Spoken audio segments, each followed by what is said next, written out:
Manloloko at babaero ang husband ko. Pwede po bang ipatanggal na beneficiary sa pag-ibig benefits ko? Answer, pwede po. Provided merong court order or legally separated kayo ng husband nyo. Pero in the absence of that, hindi po pwede, ma'am. Kasi po si pag-ibig is based po sa Family Code of the Philippines.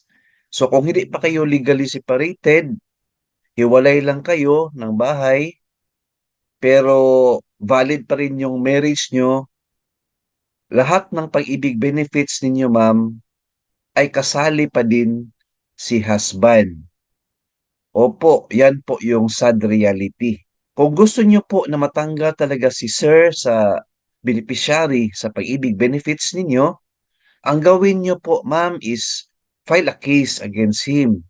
Puntahan nyo po yung lawyer ninyo to file a case para kung manalo kayo sa case po, kung ano man yan, and legally separated na kayo, may court order na, pwede na po yan ipatanggal si husband na manuloko at babaero as beneficiaries pag-ibig benefits nyo. Dapat lang. So, hindi po fair yan na makareceive siya wherein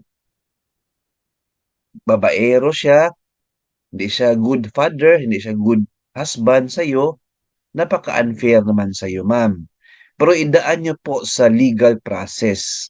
Kailangan may court order talaga or nag-file kayo ng case sa husband nyo para mawala siya sa beneficiaries sa pag-ibig benefits nyo at yung mga anak nyo lang po ang pwede makatanggap sa mga pag-ibig benefits nyo. Alright?